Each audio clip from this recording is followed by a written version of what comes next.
పరిశుద్ధుడా, ప్రేమ నమ్మకం కలిగిన మా దేవుడా, సర్వేశ్వరుడా, సకల ఆశీర్వాదాలకు కారణభూతుడా, మమ్మల్ని అందరినీ కన్న తండ్రి, యేసుక్రీస్తు రక్తం ఇచ్చి కొనుక్కున్న తండ్రి, దేవా మా రక్తంతో అనేక తప్పుడు పనులు మేము చేస్తుండగా యేసు రక్తంతో మా రక్తాన్ని కడిగి దేవా మమ్మల్ని పరిశుద్ధులుగా మార్చటానికి నువ్వు చేసిన త్యాగాన్ని బట్టి నీకు స్తోత్రాలు చెల్లిస్తూ, తిరిగి మళ్ళా మేము బురదలో పడిపోకుండా ప్రతిదినము మమ్మల్ని మీ ఆత్మచేత ముద్రించి మీ వాక్యపు వెలుగులో నడిపిస్తున్న విధానానికై వందనాలు చెల్లిస్తూ, దయగల దైవమా మేము పడిపోకుండా ప్రతి క్షణము వాక్యపు వెలుగులో ఎలా నడవాలో ఒక్కొక్క వారం ఒక్కొక్క రీతిగా మాతో మాట్లాడుతున్న దేవుడా నీకు స్తోత్రాలు చెల్లిస్తూ, ఈరోజు కూడా మేము అనుకున్నది, మీరు అనుకున్నది ఎలా ఒకటవ్వాలో ఒక మంచి సంగతిని మేము నేర్చుకుని మా బ్రతుకులను మార్చుకునే భాగ్యమే మాకు అనుగ్రహించమని,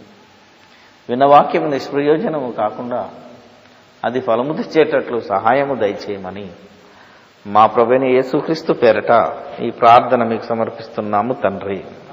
ఆమేన్. క్రీస్తునందు ప్రియమైన వారలారా,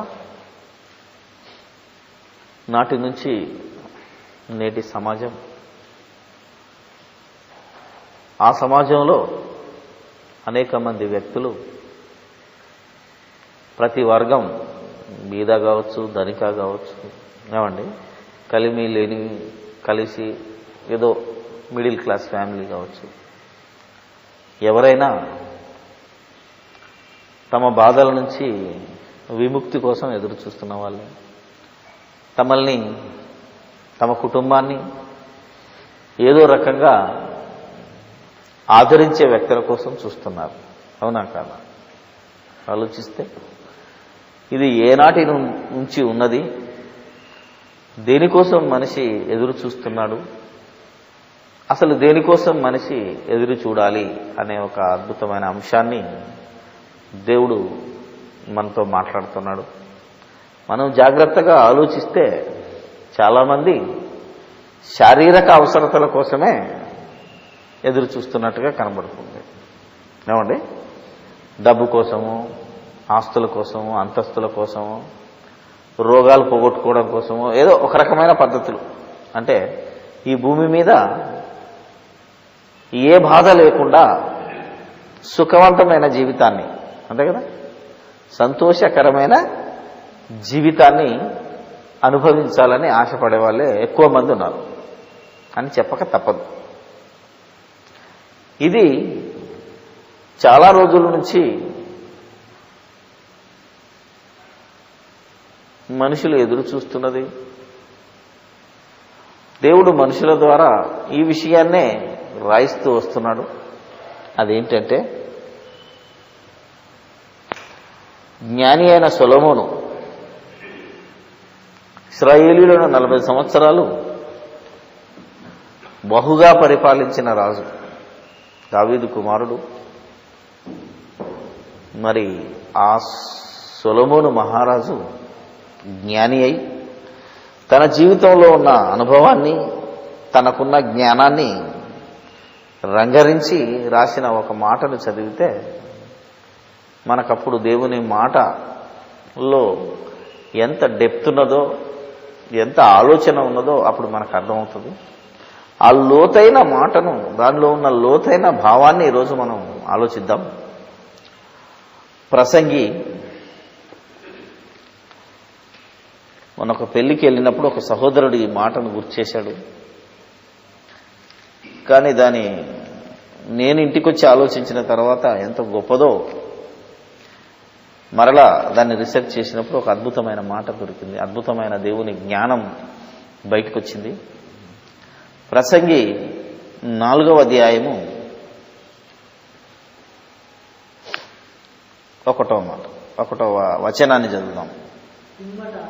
పిమ్మట సూర్యుని క్రింద జరుగు వివిధమైన అన్యాయ క్రియలను గురించి నేను ఆలోచించి తిని, బాధింపబడేవారు ఆదరించు దిక్కులేక కన్నీళ్లు విడుచుదురు, వారిని బాధపెట్టువారు బలవంతులు గనక ఆదరించు వారెవడునో లేకపోయెను. ఇక ఇది మామూలుగా ఉంటుంది. ఎందుకంటే కాబట్టి ఇక బ్రతకడం ఎందుకు, బ్రతుకుతున్న వారికంటే ఇంతకు ముందు కాలము చేసిన వారే ధన్యులని అనుకుంటున్నాయి. ఇంతకు ముందే మేము కూడా ఒక సందర్భంలో అనుకున్నాం, ఈ బాధలు, ఈ నిందలు, ఈ అవమానాలను బట్టి చచ్చిపోయాడే అదృష్టవంతుడు అనేది కామన్గా మాట్లాడే మాట ఇది. కానీ మొదటి వచనంలో ఒక ఇద్దరు వ్యక్తులు ఉన్నారు. ఆ ఇద్దరు వ్యక్తుల్లో ఒక వ్యక్తి, అంతే కదా, ఒక సమాజం ఏంటిదట, బాధింపబడువారు. ఎవరాళ్ళు? బాధింపబడువారు, ఆదరించే దిక్కులేక ఏడుస్తున్నారు రోజు. వాడిని బాధ పెట్టేవాడు బలవంతుడు గనక ఆదరించేవాడెవడు లేకపోయానంటే బలవంతుడు బలహీనుడు. బలహీనుడు ఎవరి కోసం చూస్తున్నాడు? ఆదరించేవాడి కోసం చూస్తున్నాడంటే థర్డ్ పర్సన్, మూడో వ్యక్తి, మూడో గుంపు. బలవంత పెట్టేవాడిని, బాధ పెట్టేవాడిని సరిదిద్ది, అవునా కదా, వాడి బలవంతాన్ని ఆపి బాధ పెట్టేవాడిని ఉద్ధరించేవారి కోసం వారిని ఏమంటున్నారంటే ఆదరించేవాడు అంటున్నాడు. ఈ మూడో రకపు వ్యక్తుల గురించి సమాజం అప్పటి నుంచే ఎదురు చూస్తుంది అనేది మనం అర్థం చేసుకోవచ్చు. అంతే కదా. సొలొమోను క్రీస్తుకు పూర్వం 1000 సంవత్సరాలు బ్రతికాడు. 1000 సంవత్సరాల క్రితం బ్రతికాడు. 1000 సంవత్సరాల క్రితం సొలొమోను మహారాజు చెప్తున్నాడంటే మీరు ఆలోచించాలి. ఏమన్నాడంటే ఆయన ఆలోచించగా, సూర్యుని కింద జరుగుతున్న దుష్క్రియలు, అన్యాయ క్రియలను గురించి నేను ఆలోచిస్తే ఆదరించేవాడు ఎవడూ లేడు అని ఆఖరికి రాజుకు కూడా తెలిసిపోయింది. రాజే అంటున్నాడంటే ఇది రాజు చేయగలిగిన పని కాదని అర్థమైపోయింది. నిజంగా ఒకవేళ బాధ పెట్టడం, బాధించడం అనేది, ఒకవేళ బలవంతుడు, డబ్బున్నవాడు, అధికారం ఉన్నవాడు డబ్బు లేని, అధికారం లేని నిరుపేదలను బాధ పెడుతున్నారు అంటే ఈ రాజు జ్ఞానవంతుడు కనుక వాళ్ళందరినీ మూసేయచ్చు, అవునా కదా, వాళ్ళందరినీ శిక్షించి బాధపడేవాడిని ఆదుకోవచ్చు, అవునా కదా. ఇది రాజు వల్ల సాధ్యమయ్యే పని. ఒకవేళ ఆ బలవంతుని శిక్షించకపోయినా ఈ బలహీనుణ్ణి బాధపడేవాడిని పైకి లేపచ్చు. వాడికి అధికారము, ఆస్తి ఇచ్చి వాడిని పైకి లేపచ్చు. అంగబలము, అర్థబలము, ఈ రెండు ఇచ్చి వాడిని లేపచ్చు. ఈ రెండు రాజు వల్ల కాలేదు అంటే, అవునా కదా. ఆదరించేవాడు ఒకడును, ఏమన్నాడు, లేకపోయాను అని రాజు అంటున్నాడంటే ఇంక్లూడింగ్ కూడా నేను కూడా వారిని ఆదరించలేకపోయాను, బాధపడే జాతిని నేను ఆదుకోలేకపోయాను, వీళ్ళని ఆదుకునేవాడు ఒకడు కావాలి ఈ సమాజానికి, ఈ ప్రజలకి అని ఆయన రాశాడు. అంటే ఈ బాధ ఎలాంటిది? సాధారణంగా అందరూ అనుకున్నట్టు కాదు. ఇప్పుడు మనం అనుకున్నట్టు, ఆ రోజు అనుకున్నట్టు డబ్బు కోసము, అవునా కదా. డబ్బు కోసం అయితే ఈ రాజు తీర్చేవాడు. ఇకపోతే బలవంతుడు బలాత్కారం చేసినా వీడిని అరెస్ట్ చేసో అని ఏదో శిక్షించో వాడు. కానీ ఇది ఎవరికి అర్థం కానిది, రాజైనా ఆపలేని బాధ, అంతే కదా. నా ఈ బాధలో నుంచి నన్ను ఆదుకునేవాడు కావాలని బాధపడేవాడు చెప్తున్నాడు అంటే ఇది ఈ ప్రపంచంలో ఏ మనిషి చేయలేని పని అని అర్థమవుతుంది. అందుకే దుష్కామ క్రియ, దుష్క్రియ ఏమన్నాడండి? అన్యాయపు క్రియ అంటే ఒక చెడ్డ క్రియ, న్యాయ సంబంధమైనది కాదు ఇది. కానీ ఈరోజు ఆ న్యాయ సంబంధమైన కాని ఆ బాధను ఏమిటి, దేని గురించి ఈ రాజు బాధపడుతున్నాడు, ఈ రాజు ఆలోచించాడు అని గనక మనం యోచిస్తే బైబిల్ బట్టి మనకు అర్థమైంది ఏంటిది? ఆదరించేవాడు ఒకడు అన్నాడు కాబట్టి ప్రపంచంలో బాధింపబడే వారిని ఆదరించిన వాడు ఎవరు? ఆయన ప్రార్థన చేసిన, ఆయన రాసిన, ఆయన ఎదురు చూసిన వ్యక్తి ప్రపంచాన్ని బాధపడేవాడిని, దుఃఖపడేవాడిని, అంతే కదా, అనదొక్కబడిన జాతిని ఆదరించిన వాడెవరు? యేసుక్రీస్తు అని చెప్పాలి. ఎందుకంటే మనకున్న బైబిల్ జ్ఞానాన్ని బట్టి, బైబిల్లో ఉన్నదాన్ని బట్టి అంటే సొలొమోను చేయలేని పని చేయగలిగినోడు ఈ ప్రపంచంలో ఎవడంటే ఒక యేసుక్రీస్తు మరి. ఎందుకంటే సొలొమోను ఐశ్వర్యవంతుడు, జ్ఞానవంతుడు, అధికారం గలవాడు, అవునా కదా? అసలు ఆయన పరిపాలన గురించి బైబిల్లో చూస్తే ఇశ్రాయేలులను ఏ లోటు లేకుండా 40 సంవత్సరాలు పరిపాలించినవాడు దేవుడి జ్ఞానాన్ని బట్టి. ఎవడు బాధపడకుండా చూసిన ఈయనే బాధింపబడేవారు ఉన్నారు, బలవంతులు ఉన్నారు, వారిని ఆదరించేవాడు లేడు అని బాధపడుతున్నాడు. అంటే ఈ ఆదరించేవాడు యేసుక్రీస్తు తప్ప ఇంకెవడు లేడు ప్రపంచంలో. ఆదరించేవాడు కానీ ఆదరించినవాడు కానీ, అంతే కదా మనం ఆలోచిస్తే. ఎక్కడ చూడొచ్చు ఆయనే ఈయనని మనం ఎలా చెప్పగలం అంటే లూకా సువార్త 4:17 కానీ, యెషయా గ్రంథం 61:1 కానీ ఇదే ఉంటుంది. ఏమండి? ముందు పాత నిబంధనలే చూద్దాం. ఈయన ఎదురు చూసిన వ్యక్తి మాట్లాడుతున్నాడు యెషయా 61.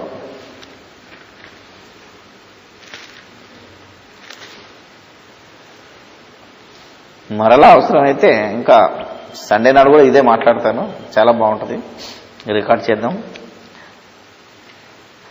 ప్రభువుకు 61:1 నా మీదికి వచ్చి ఉన్నది దీనులకు సువర్తమానము ప్రకటించుటకును యెహోవా నన్ను అభిషేకించెను, నలిగిన హృదయము గల వారిని దృఢపరచుటకు, చెరలోనున్న వారికి విడుదలను, బంధింపబడిన వారికి విముక్తిని ప్రకటించుటకును, యెహోవా హితవత్సరమును మన దేవుని ప్రతిదండన దినమును ప్రకటించుటకును, దుఃఖాక్రాంతులందరినీ ఓదార్చుటకును, సియోనులో దుఃఖించు వారికి ఉల్లాస వస్త్రములు ధరింపజేయుటకును, బూడిదకు ప్రతిగా పూదండను,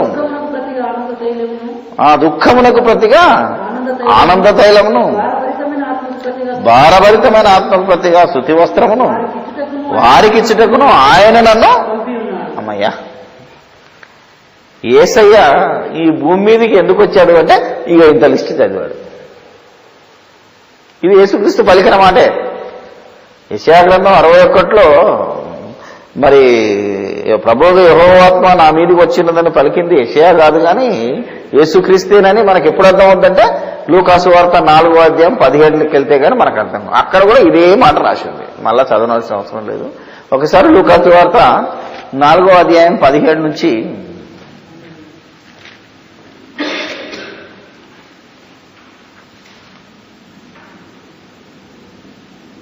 19 వచనాలు చదివితే సేమ్ థింగ్ ఉన్నది. సరే, దీని మీద కూడా మనం ఆలోచన చేద్దాం. యేసుక్రీస్తు ఈ లోకానికి వచ్చి జనాంగానికి ఏ రకమైన ఆదరణ ఇచ్చాడు, ఏ రకమైన బాధల నుంచి విడుదల పొందించాడు అని మీరు ఆలోచిస్తే అప్పులున్నోడిని అప్పేమన్నా తీర్చిండా? ఏమండి? ఆస్తిలోనికి ఏమైనా ఆస్తి ఇచ్చాడా? ఏలేదుగా. దౌర్జన్యవంతులను ఏమైనా చెరలోనికి నెట్టి దౌర్జన్యం కాకుండా మనుషులను లోకపరంగా ఏమైనా కాపాడా? ఏమండి? ఆలోచిస్తే ఏమన్నాడంటే ఈ లోకంలో కష్టపడుతున్న వారే ధనులు, నీతి నిమిత్తం హింసించబడి వారు కూడా ధనులే, పరలోక రాజ్యం వారిది.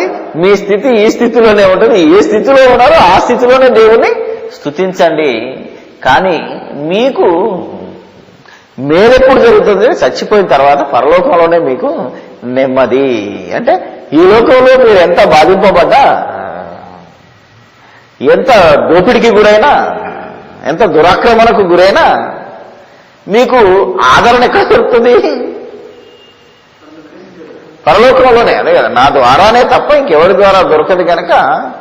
అంటే ఈ లోకంలో ఏ రాజు కానీ, ఏ మనిషి కానీ, ఎవడు అధికారి కానీ ఇవ్వలేనటువంటి ఆదరణను వాళ్ళకి ఇచ్చాడు. అంతేనా కదా మనం ఆలోచిస్తాం. అది అంటే కనపడని బాధ ఏదో ఉన్నది. ఇప్పుడు కనపడని పీడింపబడే బాధ ఇది. బలవంతులు అనేవాడు బలహీనుడిని బాధ పెడుతున్న దశ. అది ఏది అంటే శరీర సంబంధంగా కనబడతలేదు కానీ ఇది ఆత్మ సంబంధంగానే కనబడుతుంది. ఏమండి? ఇప్పుడు మనోళ్ళ గురించి బాధ, ఇప్పుడున్న సంఘాన్ని గురించి మనం ఆలోచిస్తే క్రైస్తవులు కూడా ఏమనుకుంటున్నారంటే నిన్న మొన్న జరిగిన ఇప్పుడు జరుగుతున్న సిటీ క్రిస్మస్లు కానీ లోకల్ క్రిస్మస్లు కానీ అవునా కదా మీరు ఆలోచిస్తే ఎవరు నడుపుతున్నాడో అంతా లీడర్సే. ఎవ్రీథింగ్ ఈజ్ పొలిటికల్ జిమ్మిక్కే. ఎవడో ఒక పొలిటికల్ లీడర్ రప్పించుకోవడం, వాళ్ళకు కావాల్సిన శాంక్షన్ చేసుకోవడానికో అవునా కదా మీరు ఆలోచిస్తే ఏదో వాళ్ళను ప్రైజ్ చేసుకోవడానికే తప్ప వేరేది లేదు. మరికొందరు ఏమంటున్నారంటే ఈరోజు ఎక్కువ మంది పీడింపబడుతున్న వారు మరి దళితులే గనక, మైనారిటీసే గనక, ఇలా అణగదొక్కబడుతున్న జాతి, బాధింపబడుతున్న జాతికి ఉద్ధరించే నాయకుడు కావాలి కనుక మనలోనే ఒకడు ఎమ్మెల్యే కావాలి, ఒకడు ఎంపీ కావాలి, మనకు ఒక రాష్ట్రమే కావాలా, మనకు దేశమే కావాలనో, మనకు ప్రభుత్వమే మనం పరిపాలించాలని అనేవారు కూడా బయలుదేరాడు. ఉన్నారా లేదా ఆలోచిస్తే? కొందరేమో జాతిని ఉద్ధరించడానికి లీడర్ కావాలంటే వాడు కులాన్ని ఉద్ధరించడానికి, వాడు మతాన్ని, మరొకడు ప్రాంతానికి, మన ప్రాంతాన్ని మనమే పరిపాలించుకుంటే మనకు చాలా కష్టాలు పోతాయని చెప్పేవాడు కూడా ఉన్నాడు. ఎవరి స్వార్థం వాడిది. ఏమండి రైటా కదా ఆలోచిస్తే? కానీ మనకు క్రైస్తవుడు రాజైనా మన బాధలు ఏమైనా తగ్గుతాయా? ఈరోజు ఓ క్రైస్తవుడు ముఖ్యమంత్రి అయినా, ఓ క్రైస్తవుడు ప్రధానమంత్రి అయినా బాధలు తగ్గుతాయని చెప్పండి. సిద్ధం ఊరికే అంటున్నారు తప్ప స్వార్థం లీడర్ రావాలనే ఆశ తప్ప ఆ రోజు సకల సంపదలున్న ఒకే దేశం, ఒకే ధర్మశాస్త్రం, ఎదురులేని రాజ్యంలో ఉన్న రాజ్యాన్ని పరిపాలించిన రాజే కొన్ని దుష్టక్రియల్లోంచి బాధలను తప్పించలేకపోయాడు అని అంటే వీళ్ళేం చేయగలరు? కొన్ని వీళ్ళు ఫిజికల్గా ఏమైనా చేయగలరా? 55 సంవత్సరాలు 58 సంవత్సరాలు అయింది స్వాతంత్రం. ప్రజల చేత ప్రజల కొరకు, అవునా ప్రజాస్వామ్య దేశం కనుక ఏ ప్రజలైనా ఎవడన్నా బాగుపడ్డాడండి? బీదోడే అయిపోతున్నాడు, ఉన్నాడు అయిపోతున్నాడు తప్ప ఎవడన్నా మార్చగలడా? ఎవడు మార్చలేడు వాడు. కానీ ఇలా ఉన్నోని బీదోని మార్చే విషయమే బైబిల్లో చెప్పట్లేదు కనుక ఇదేదో ఆత్మ సంబంధమైన బాధ ఉన్నట్టుంది ప్రజలకి. ఏమండి? ఆత్మ సంబంధమైన కనపడని బలవంతం, కనపడని బలత్కారం ఇది. వాళ్ళు కన్నీళ్లు విడుస్తున్నారు కానీ బలవంతుడికి, ఆ బాధ పెట్టేవాడికి కూడా ఇది బాధ అని అర్థం అవట్లేదు. నేను బాధ పెడుతున్నాననే సంగతి తెలియనిది ఇది. చరిత్ర ప్రకారంగా మనం ఆలోచిస్తే ఆనాడు యూదులు, ఇశ్రాయేలీలు, ఆనాడు సమరయులు ఉన్నారు. తెలుసలేదు మీకు? అంటే అన్య జాతి ఉంటుంది. యూదులు బాగా బలిసిన జనం. ఎందుకంటే దేవుడు మాకు ఉన్నాడు కనుక, మా చేతిలో ధర్మశాస్త్రం ఉంది కనుక మేమే దేవుని జనాంగం, ఇంకెవరు దేవుని జనాంగం కాదని సమరయులను, అన్యులను అంటరాని జాతిగా చూసేవాళ్ళు. అంటే వాళ్ళ ఊర్లోకి వెళ్ళేవాళ్ళు గారు, వాళ్ళ నీళ్లు తాగేవాళ్ళు గారు, వాళ్ళ వాడలోకి నడిచి వెళ్ళేవాళ్ళు కూడా కాదు, వాళ్ళతో కలిసి భోజనమే చేసేవారు. అందరూ పుట్టింది ఒకటేగా, అవునా కదా? మనం ఆలోచిస్తే మొన్న మధ్య వార్తా పేపర్లో ఒక ఆర్టికల్ వచ్చింది. అసలు ఈరోజు సప్రెస్ అవుతున్న దళితులు, ఈ దేశం నాది అని ఎందుకు చెప్పాలి అని ఒకడు ఆర్టికల్ రాశాడు. అందులో నా దగ్గర కట్ చేసి పెట్టుకున్నాను. ఎందుకంటే ఎక్కడ పోయినా వివక్షతే ఉన్నది కదా. ఇప్పటికీ పల్లెటూళ్ళకి వెళ్తే చాయ్ తాగాలన్నా 2 గ్లాసులు. తెలుసా లేదు? కొన్ని ఏరియాలో మీరు వెళ్తే తెలంగాణలో 2 గ్లాసుల సిస్టమ్ ఉంటుంది. అంటే అగ్రవర్ణాలకు 1 గ్లాసు ఉంటుంది, అనగారిన వర్గానికి 1 గ్లాసు ఉంటుంది. చాయ్ రేట్ అదే, తక్కువిస్తాడంటే ఏం లేదు. అవునా కదా? మీరు ఆలోచిస్తే జరుగుతున్న వాస్తవంలోనికి వెళ్తే వాడు ఇంటికి రావద్దు, వీళ్ళు ఇంటికి పోవద్దు, ఎన్నో బాధలు ఉన్నాయి. ఒకప్పుడైతే మనం పుట్టక ముందైతే మా ఏరియాలో, మరి ఆంధ్ర సైడ్లో ఉన్నదో లేదో కానీ, కొత్త చెప్పులు కట్టుకొని ఆ రోజున్న కర్ణమో, బ్రాహ్మణో, రెడ్డో వాళ్ళ ఇంటి ముందుకెళ్ళి ఒక దళితుడు నడవలేని దశ, చెప్పులు వేసుకొని నడవలేని దశ, కొత్త బట్టలు వేసుకొని నడవలేని దశ. ఒకే దేశంలో పుట్టి, ఒకే దేవునికి పుట్టి, అవునా కదా, ఒకే రక్తంతో పుట్టిన ప్రజలు ఎంత విలవిలలాడిపోయారో మనం ఆలోచిస్తే, అంతే కదా మనం ఎంత బాధపడ్డారో, ఎంత కన్నీళ్లు విడిచారో వాళ్ళని ఆదుకునే నాదుడు. అలాంటి ఆదరణ సొలొమోను ఇవ్వలేకపోయాడు. అది ప్రశ్న. అర్థమైందా లేదా? ఎందుకంటే యూదులు భయంకరులు. వాడి పరిపాలనలో ఉన్న, ఆయన పరిపాలనలో ఉన్న శాస్త్రులు, పరిచయలో, లేకపోతే యూదులంటే నేడు మనం చెప్పుకున్నట్టు ఒకవేళ బ్రాహ్మణులు ఎక్కువ కులస్తులను ఫీల్ అయ్యి దళితులను లేదా హరిజనులను ఎలా బాధ పెట్టారో అని ఆలోచిస్తే ఒక రకంగా యూదులు నాటి బ్రాహ్మణులు. అర్థమైంది లేదు, వారికి వీరికి దగ్గర పోలిక ఉంటుంది. బాధింపబడ్డ జాతి అంటే సమరయులు, ఇక్కడ దళితులు, శూద్రులు, వాటెవర్ అంటరాని జాతో అనగదొక్కబడ్డ జాతో అని మనం ఆలోచించాం. దీన్ని సొలొమోను చేయలేకపోయాడు. ఇలాంటి బాధపడే వారిని సొలొమోను ఆదరించలేకపోయాడు గనక యేసుక్రీస్తు వచ్చాడు. ఇక యేసుక్రీస్తు వచ్చి ఆదరించిన విధానం ఇదే, అంతే కదా.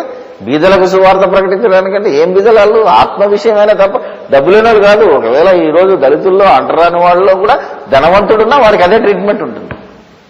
అవునా కదా మనం ఆలోచిస్తాం. కాబట్టి ఆ బాధను ఆదరించేవాడి కోసం ఎదురు చూశాడు సొలొమోను. ఎదురు చూసి దాన్ని నెరవేర్పుని యేసుక్రీస్తు చేశాడు. యేసుక్రీస్తు కూడా బ్రతుకున్నప్పుడు ఏం చేశాడు? ఆయన పాపులతోనూ సుంకరులతోనూ అనగదొక్కబడిన జాతితోనూ వెలివేయబడ్డ జాతితోనే సహవాసం చేసి వాళ్లకు సంఘంలో సమాన హోదా. ఇక మీరు కన్నీళ్ళు వెలిసే పని లేదు, మీకు దేవుని రాజ్యంలో చోటు ఉంది, మీరు దేవలోకానికి వెళ్తారు కనుక ఈ రోజుల్లో బలవంతుడు వాడు బాధ పెట్టినా మీకు పరలోకంలో సౌఖ్యం దొరుకుతుంది కనుక మీరు నెమ్మది పొందండి అని ఆదరించాడు యేసుక్రీస్తు. అవునా కదా మీరు ఆలోచిస్తే? ఏ మనిషి, ఏ అధికారం, ఏ డబ్బు, ఏ హోదా చేయలేని పని. అందుకే సమాజం అని, అవునా కదా, తీసుకొచ్చింది యేసుక్రీస్తే. సమాజంలో సమానంగా ఉండాలి, ధనికుడైనా దరిద్రుడైనా. ఆయన చెప్పిన బోధలో మెయిన్ ఏంటిది? ధనవంతుడు ఒకవేళ నిన్ను బలవంత పెట్టేవాడు ధనాన్ని చూసుకొని పెడుతున్నాడు అనుకో, ఆ ధనవంతుడు పరలోక రాజ్యంలో ప్రవేశించట కంటే ఎవడైతే ధనాన్ని చూసుకొని మిడిసిపడతాడో పోతావరని చెప్పాడు అంతే. అంతేగాని వాడు ఉన్న ధనాన్ని లాక్కోలే. అంటే ఒక రకంగా ధనవంతుని కూడా ఆదరించాడు యేసుక్రీస్తు. తెలుసా మీకు? తిట్టాడు అంటే వాళ్ళ బాగు కోసమా, వాళ్ళని ఏదో అసహించుకున్నాడా? ఇప్పుడు మన పిల్లోడు తప్పు చేస్తే వాడిని పచ్చిబూతులు తిట్టేనా మనం సరి చేసుకుంటామంటే కోపంతోటే? వాడిని ఆదరించాలి, వాడికి మేలు ఇవ్వాలి, వాడు ముందు జీవితంలో బాగుపడాలి. అలాగే ధనవంతుణ్ణి ఆదరించడేమని నువ్వు ధనాన్నే నమ్ముకుంటే పోతావురా. బీదలను ధనం లేదని తిరుగుబాటు చేయకురా, లేదా మీరు బాధపడుతున్నాడని నేను తిరుగుబాటు చేయకు, నీకు సంఘంలో సమాన హోదానిస్తాను, నా రాజ్యంలో నీకు సమాన హోదానిస్తాను. అవునా కదా? మనమంతా సమానులమేనని చెప్పి ప్రతి ఒక్కరికి ఒక బోధ చేశాడు. ఏంటంటే నిన్ను వలె నీ పొరుగు వారిని ప్రేమించు. అప్పుడు ఇక బాధ పెట్టేవాడు ఉండడు, బాధపడేవాడు ఉండడు. ఇలా చేయమని చెప్పింది ఎవరికి? నిన్ను వలె నీ పొరుగు వారిని ప్రేమించమని చెప్పింది ఎవరికంటే క్రీస్తును నమ్ముకున్న వాడికి. అంతే కదా? వాడే పని చేయగలడు, ఇంకెవడు చేయలేడు. అటు యూదుడు చేయలేడు, ఇటు అన్యుడు చేయలేడు. చేయగలిగింది ఎవరంటే యూదుడే, అది క్రైస్తవుడే. ఎందుకంటే క్రీస్తును నమ్మినోడే. క్రీస్తు చేశాడు కనుక క్రీస్తు యేసులోనికి బాప్తిసం పొందినవాడు చేసి తీరాలి అన్నాడు. అందుకే గలతీయులకు రాసిన పత్రిక 3వ అధ్యాయం 27 ఏమంటాడు? 27 గలతీయులకు రాసిన పత్రిక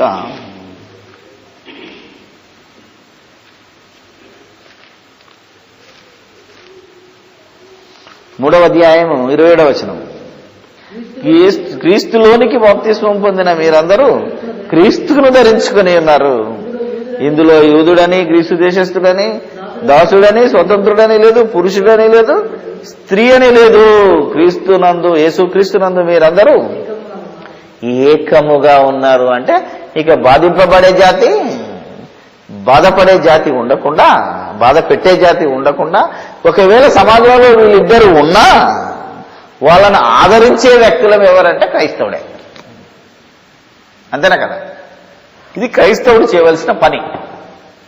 క్రైస్తవుడు నేటి సమాజానికి అందించవలసిన ఆదరణ, సొలొమోను ఎదురు చూసిన ఆదరణ, అది క్రీస్తులో నెరవేరింది. అవునా కదా? మీరు ఆలోచించింది క్రీస్తులో నెరవేరింది, ఆయన అపోస్తులలో నెరవేరింది. కానీ ఆ తర్వాత దెబ్బతిన్నది. ఇప్పుడు ఎలాంటి వివక్షకు గురవుతున్నారు అంటే కనీసం చాలా సంఘాలలో కులభేదాలు ఉన్నాయి. ఎందుకంటే రెడ్డిస్కి వేరే చర్చ్ ఉంది, కమ్మాస్కి వేరే చర్చ్ ఉంది, బ్రాహ్మణ్స్కి వేరే చర్చ్ ఉంది. దళితుల్లో కూడా 2 గ్రూపులకు 2-3 గ్రూపులకు వాళ్ళ గ్రూప్కు వాళ్ళ చర్చలు ఉన్నాయి. ఇది భయంకరం, అవునా కాదు? మీరు ఆలోచిస్తే ఇది సాతాను మాయ అనుకున్నాం, సాతాను యొక్క ఘోరం. ఇందులో కూడా ఒకవేళ నువ్వు కులపరంగానో మతపరంగానో లేకపోతే ఏదో పరంగా నువ్వు విడిపోయినా ఆ సంఘంలో కూడా ఎలాంటి వివక్షకు ఎలాగ ఒకడు బాధపడుతున్నాడో సేమ్ వాడు యేసుక్రీస్తు రాజ్యంలోకి వచ్చినప్పుడు ఇవన్నీ ఉండకూడదు. ఏమి ఉండకూడదు? కులం ఉండకూడదు, అవునా కదా? మీరు ఆలోచిస్తే ధనం ఉండకూడదు, ఏది ఉండకూడదు. ఇది అందరూ సమానంగా నిన్ను వలె నీ పొరుగు వారిని ప్రేమించుము అనే సమాజం.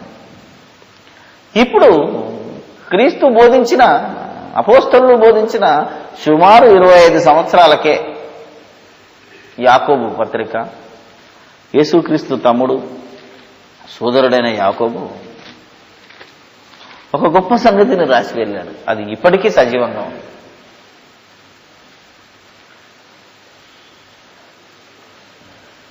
రెండవ అధ్యాయము. ఇది యాక్చువల్లీ మనం ముందు చదువుకొని వెనక్కి వెళ్ళాలి. ఓకే, ఇంట్రొడక్షన్ ఇస్తూ మిమ్మల్ని తీసుకొచ్చాను. సాధారణంగా మనం క్రొత్త నిబంధనలో నుంచే పాత నిబంధనకి వెళ్తాం. ఇది మనకు ముందే వాక్యం చదివించే సిస్టమ్ ఏమి లేదు కనుక అది ఆదివారం అయితే అలా చదివిస్తాం. కానీ ఈరోజు మంగళవారం క్లాస్ కనుక మనం మొదటి నుంచి వస్తున్నాం. Okay, right. నా సహోదరులారా, మహిమా స్వరూపియగు మన ప్రభు అయిన యేసు క్రీస్తును గురించిన విశ్వాస విషయంలో మోమాటము గలవారై ఉండకూడి. ఏం కొట్టాడు దేవుడు? ఫస్టే చెప్తున్నాడు ఎవరికి? స్వరూపము కలిగిన సోదరులారా అన్నాడు. విశ్వాస విషయంలో అంటే క్రీస్తు యేసులోనికి వచ్చిన శిష్యులు ఎవడైనా సరే వాళ్ళకి ఏముండకూడదు? మొహమాట ఉండకూడదు. ఏమండి? ఏముండకూడదు? ఏది చెప్పాలనుకున్నావో ఏది చేయాలనుకున్నావో నిర్మోహమాటంగా ఉండాలి. అందుకే మనమైతే ఇమీడియట్గా చెప్తాను. నేను ఎవరిని బుజ్జగించేది లేదు, అవునా కదా? మీరు ఆలోచిస్తే ముఖం మీదనే చెప్తాను. అందుకే ఈరోజు క్రైస్తవులు పాస్టర్లు కూడా నేనంటే కోపం. ఎందుకంటే వీడు ఉన్నది చెప్తాడురా బాబు. ఎవరినైనా మరి ఏది చెప్పాలనుకున్నా దాచుకోవాలి. వీడేదో నాకు 10,000 ఇస్తుందని అని పెంచడం లేదు, ఎత్తేసడం లేదు. ఏమి ఇవ్వకపోయినా ఇట్స్ ఈక్వల్గా ఉండాలి. మొహమాటం అనేది పనికిరాదు. నేనైతే నా సమాజంలో నేను నడిపిస్తున్న కాలేజీలో ఇది జరపకూడదని నాకు, ఎందుకంటే ఇది ఎప్పుడు అర్థమైందో నేను అప్పటి నుంచి పాటిస్తున్నాను. నేను మనందరం అలాగ ఉండాలనేదే ఈరోజు దేవుడు చెప్తున్న మాట. రైట్. ఎలాగనగా బంగారు ఉంగరం పెట్టుకుని చూసారా? ప్రశస్త వస్త్రములను ధరించుకున్న ఒకడు మీ సమాజ మందిరంలోనికి వచ్చినప్పుడు మురికి బట్టలు కట్టుకున్న దరిద్రుడును లోపలికి వచ్చిన ఎడల మీరు ప్రశస్త వస్త్రములను ధరించుకున్న వారిని చూచి సన్మానించి నీవెక్కడ మంచి స్థలమున కూర్చుండమని చెప్పి ఆ దరిద్రులతో నీవక్కడ నిలువుము, లేక ఇక్కడ నా పాదపీఠం దిగువన కూర్చుండమని చెప్పిన ఎడల మీ మనసులో భేదములు పెట్టుకుని మీరు దురాలోచనతో విమర్శ చేసిన వారగుదురు. అమ్మయ్యా, ఈ లోకంలో జరుగుతున్న, సూర్యుని కింద జరుగుతున్న దుష్టక్రియలలో క్రీస్తు రాజ్యంలో జరుగుతున్న అతి ప్రధానమైన అంశాన్ని లేవనెత్తాడు. అప్పుడే స్టార్ట్ అయిందట. ఏమని? మంచి ఖరీదైన బట్టలు వేసుకొని చేతులకు 4 ఉంగరాలు పెట్టుకొని సూటు బూటు వేయంగానే ఏం చెప్తారంట సంఘంలో? నువ్వు ఎక్కడ కూర్చో బాబు, సీటు పక్కన కూర్చోమని వేస్తున్నాడట. మురికి బట్టలు కూర్చోమని ఏమంటున్నారు ఈరోజు? నువ్వు ఆడ కూర్చోవా, దగ్గరికి రాకు, అతనితో షేక్ హ్యాండ్ ఇచ్చేలేదు, మాట్లాడేది లేదు. అవసరమైతే బయటకు పో. అందరూ డబ్బు ఇచ్చేవాళ్ళు వచ్చిన రోజు ఇటు రాకపోతేనే బాగుండరా, అవునా కదా అని ఆలోచించే దుర్మార్గపు లెవెల్లోకి వెళ్ళిపోయింది సంఘ నాయకులు ఈరోజు. చెప్పండి చూద్దాం. ఎక్కడైనా కలెక్టర్ వస్తుందంటే సీట్ వేసి, కండక్టర్ వచ్చిందంటే కింద కూర్చోమనేది టైపే ఉన్నారు తప్ప క్రీస్తు రాజ్యంలో సంఘంలో అందరూ సమానమైన, అందరూ కలిసి కూర్చోవాలని, అందరూ కలిసి ఏ పనైనా చేయలేదు కదా. ఇందులో యూదుడని గ్రీసు దేశిస్తుడని, ఇక్కడ ధనవంతుడని బీదవాడని లేదు. తేడా ఉండకూడదు. తేడా ఉంటే అది సంఘం కాదు. ఒకవేళ నువ్వు బలవంతుణ్ణి, ధనవంతుణ్ణి కుర్చీ మీద కూర్చొని పెడితే ఆ దరిద్రుడిని ఆడ కూర్చోమని అన్నామన్న, దరిద్రుడు కదా ఎవడు మురికి బట్టలు కట్టుకున్నాడు అంతే, అంటే కొంచెం బీదుడని అర్థం. ఒకవేళ సంఘానికి ఇవ్వలేని దరిద్రుడు కావచ్చు, పైసలు ఇవ్వలేని కావాడు కావచ్చు, వాడిని బయట కూర్చోమంటే సమాజంలోనే అనగదొక్కబడినోడాడు, డబ్బు లేక బీదరికంగా అనగదొక్కబడిన జాతి కనీసం క్రీస్తు యేసులోనికి వస్తేనన్నా, సంఘంలోనికి వస్తేనన్నా నన్ను సమానంగా చూస్తారేమో, నాకు కనీసం ఇందులోనన్నా నెమ్మది పొందుతానేమో నువ్వు వస్తే, నువ్వు ఇందులో కూడా పక్కన నడితే వాడెంత బాధపడ్డాడో ఆలోచించాలి. అది బాధింపబడ్డాం. ఇప్పుడు చూసారా, బాధింపబడేవాడు ఏ లెవెల్లో ఎక్కడ బాధపడుతున్నాడో కూడా ఆలోచిస్తే ఇది సూక్ష్మమైన విషయం.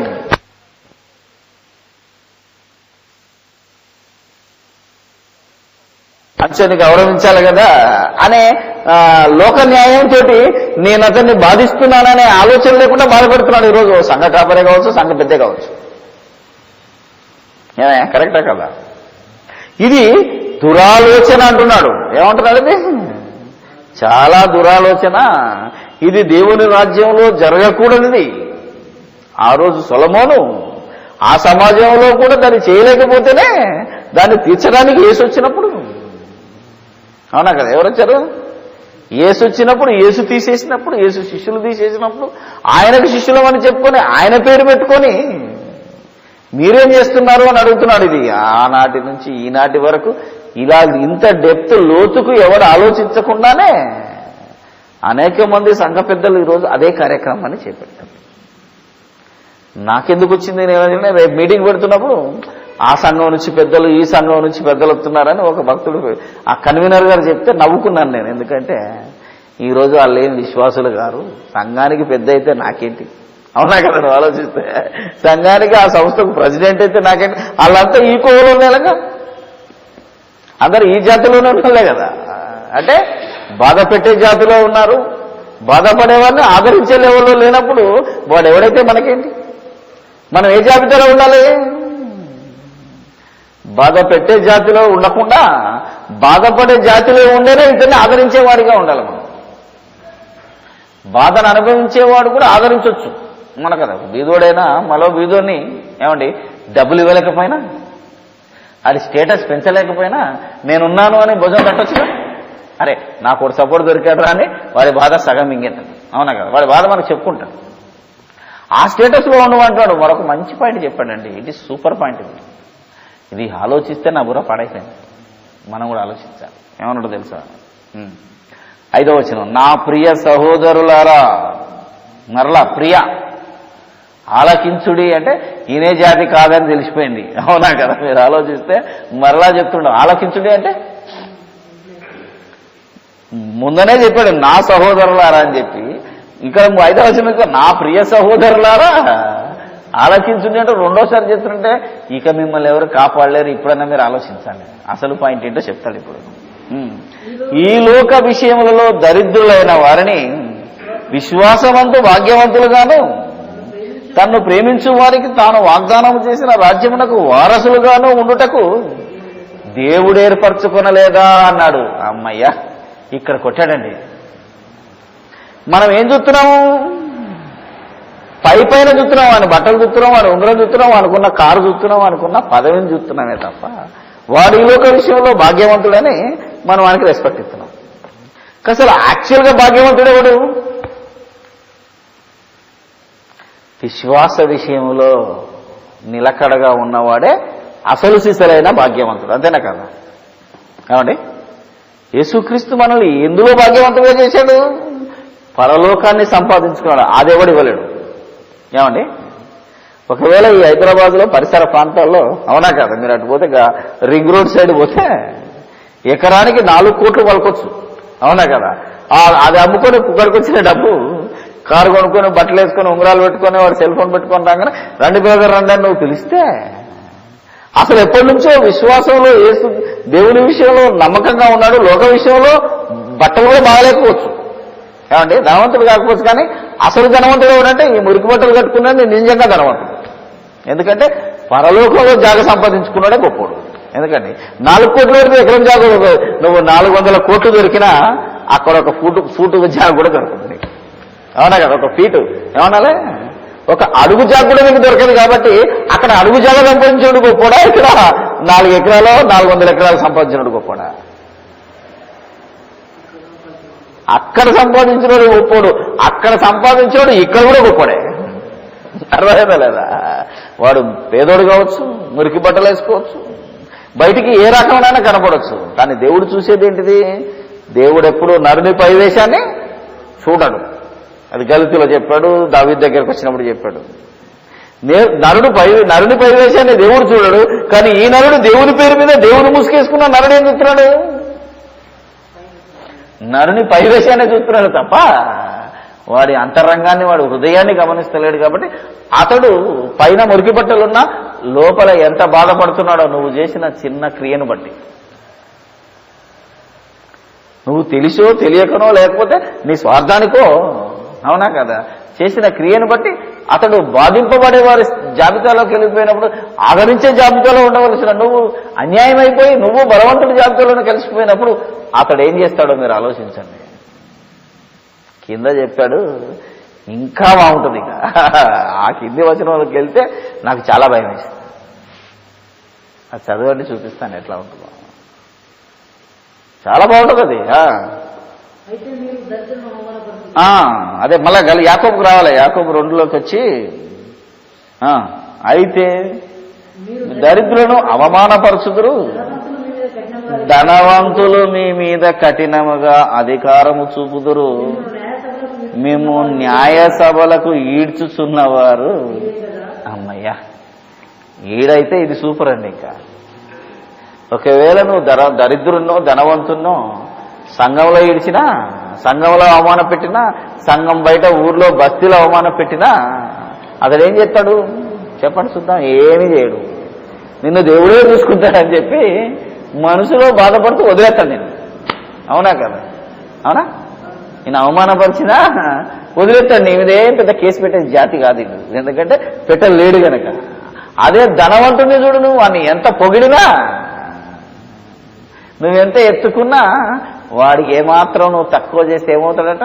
కఠినముగా మీ మీద చూపి వాడు ఏం చేస్తాడట? మిమ్మల్ని న్యాయ సభలకు ఇడతాడట. మామూలుడు కాదు ఇడు. ఎందుకంటే ఒకవేళ వాడిని నువ్వేమన్నా అంటే వాని మాట వినకపోతే ఏం చేస్తాడట? ఎంత డబ్బైనా పర్వాలేదు రే, నిన్ను అవసరమైతే సుప్రీంకోర్టు కన్నా ఈడుస్తానంటాడు. వదులుతాడని. ఈరోజు ఎన్ని సంఘాలకు లాక్స్ ఇచ్చారు ధనవంతులు, కోట్ల కేసేసి.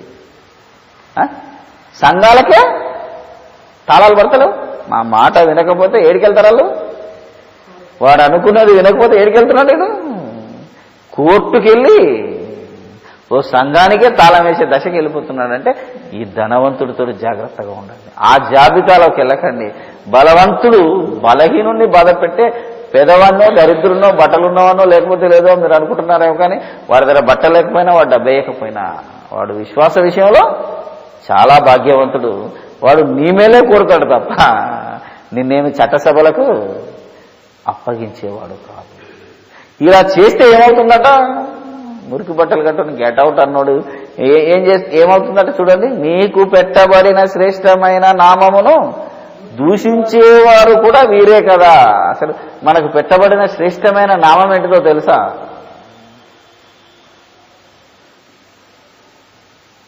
సిలువకు శత్రువులు దాంట్లోనే ఎక్కడో చెప్పాను. మనకు పెట్టబడ్డ శ్రేష్టమైన నామమే క్రైస్తవుడు, విశ్వాసి అని ఉంటుంది. కానీ అది విశ్వాసులు అని ఉంటుంది. యెషయా గ్రంథంలో చెప్తాడనమాట, మీకు కొత్త పేరు పెడతానులే అని. ఆ కొత్త శ్రేష్టమైన పేరే క్రైస్తవుడు అండి. ఇప్పుడు నా పేరు జాన్ కావచ్చు, నీ పేరు చిరంజీవి కావచ్చు, లేకపోతే నీ పేరు ప్రభాకర్ కావచ్చు. కానీ కామన్ పేరేంటిది? దేవుడు పెట్టిన పేరేంటిది? దేవుడు పిలుస్తున్న పేరేంటి? విశ్వాసి, క్రైస్తవుడా అని పిలుస్తున్నాడు. క్రైస్తవుడు అనేది ఎవరి పేరు ఇంతకీ? క్రీస్తును ధరించుకున్నవాడి పేరు. క్రీస్తును ధరించుకున్నప్పుడు నిన్ను చూస్తే క్రీస్తే కనబడాలి, కానీ మళ్ళా నార్మల్ మ్యాన్ కనబడకూడదు. క్రీస్తు అప్పుడు తను బ్రతికినంత కాలం అక్కడున్నా ఇక్కడున్నా ఎక్కడ పక్షపాతం చూపించలేదు, ఎవరిని బాధ పెట్టలేదు. బలహీనున్నైనా బలవంతున్నైనా ఎవరిని బాధ పెడతలేదు.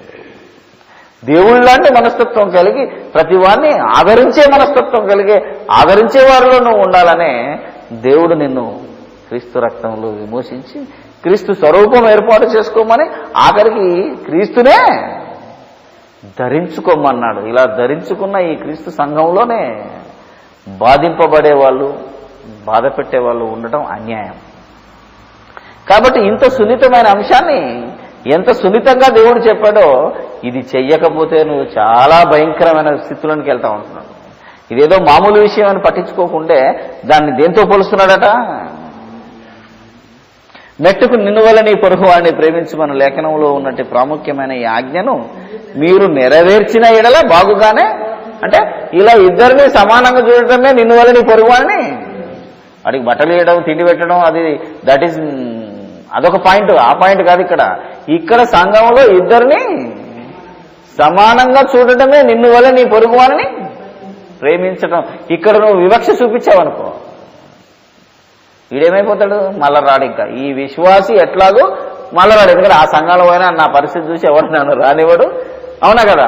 వాడు అవసరమైతే దేవునిలో నుంచే తొలగిపోవచ్చు కూడా. ఎందుకంటే ఎక్కడ పోయినా నాకు ఈ బాధలు ఇంతే, ఇక దేవుడు ఎందుకు, పరలోకం ఎవడు చూడవేడు, ఆ పరలోకపు యొక్క వాస్తవాన్ని ఇందులో చూస్తాననుకోని నేనొస్తే ఇక్కడ కూడా ఈ లోకంలాగానే నన్ను బాధ పెడుతున్నారని మరోసారి నీ సంఘానికి రాకపోవచ్చు.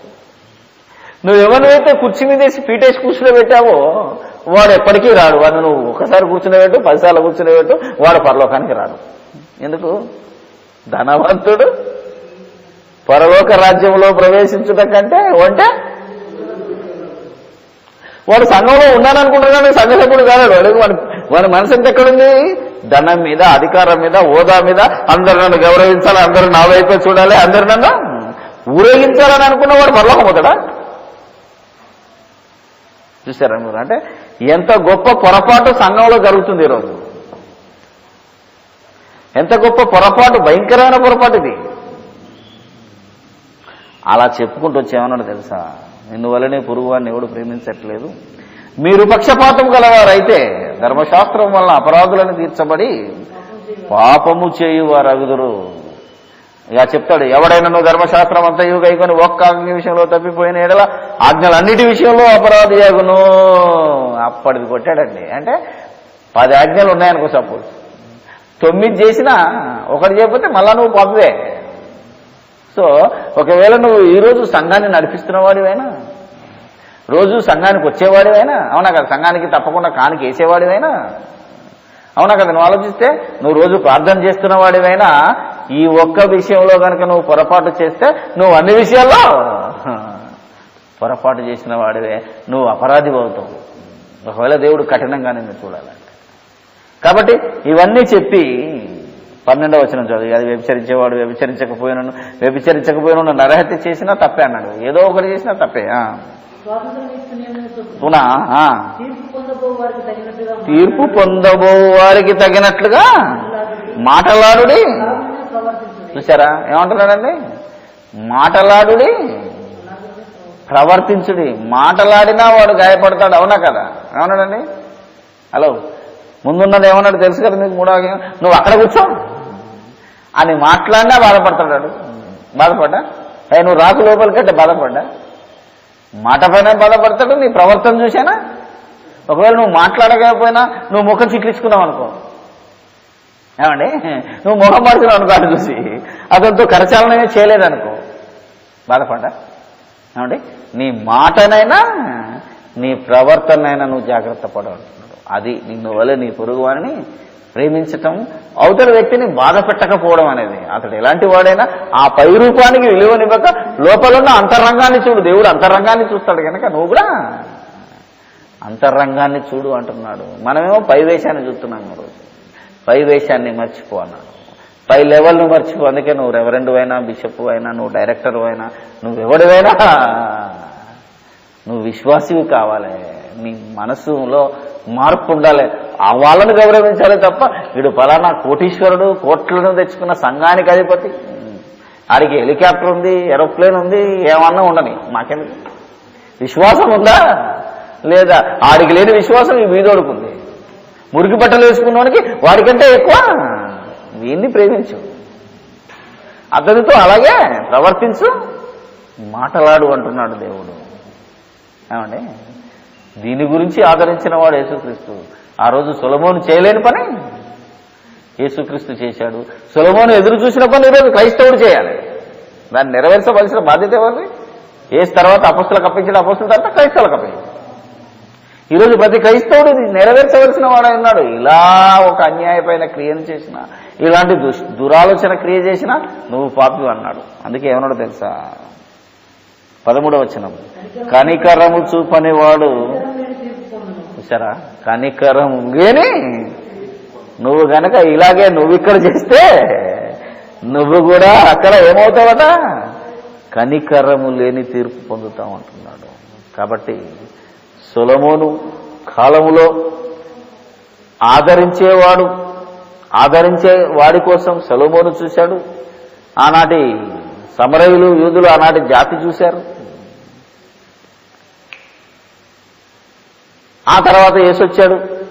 అవునా కదా? మీరు ఆలోచిస్తే ఆయన చేశాడు. ఆయన తర్వాత అపోస్తులు చేశారు. ఆయనకు వారసులం అని చెప్పుకొని ఆయనకు నమ్ముకున్నామని చెప్పి మనం చేయకపోతే మనల్ని ఊరుకుంటాడా? కాబట్టి ఏ రకంగా బాధ పెడుతున్నావో, లేదా అధికారంతో బాధ పెడుతున్నావా, నీ ధనబలంతో బాధ పెడుతున్నావా, లేదా మాటలతో హింసిస్తున్నావా, లేదా ఇలాంటి పక్షపాతం చూపించి, వివక్ష చూపించి, తారతమ్యాలు చూపించి సంఘంలో ఒక మనిషిని బాధ పెడుతున్నావా? ఒకసారి యోచించు. ఇది కూడా ఈ భూమి మీద జరుగుతున్న, సూర్యుని కింద జరుగుతున్న ఈ పాపపు క్రియ సంఘంలో జరగడానికి వీల్లేదు. ఒకవేళ సంఘం ఈ సూర్యుని కింద ఒక ఇంట్లో ఉన్నా, ఒక చర్చిలో ఉన్నా, అది మాత్రం సంఘంలో జరగడానికి వీల్లేదు, క్రైస్తవ సమాజంలో జరగడానికి వీల్లేదు, క్రైస్తవుడు చేయడానికి వీల్లేదు. క్రైస్తవుడు ఎప్పుడు ఆదరించేవాడి గ్రూపులోనే ఉండాలి తప్ప, ఏమండి, క్రైస్తవుడు ఎప్పుడు ఆదరించేవాడి గ్రూపులోనే ఉండాలి, బాధ పెట్టేవాడి గ్రూపులో ఉండకూడదు. ఒకవేళ నువ్వు బాధింపబడిన గ్రూపులో ఉన్నా, నువ్వు యేసుక్రీస్తు చేసిన త్యాగాన్ని బట్టి నువ్వు ఆదరింపబడుతూ అనేకులను ఆదరించాలి. బాధింపబడే గ్రూపులో ఉండి ఏడ్చే గ్రూపులో ఉన్నా నీకు నువ్వు ఆదరణ చేసుకోవాలి, ఇతరులకి ఆదరించాలి. అది దేవుడు ఈరోజు క్రీస్తు స్వరక్తం ఇచ్చి సంపాదించిన సంఘానికి చెప్తున్న మాట.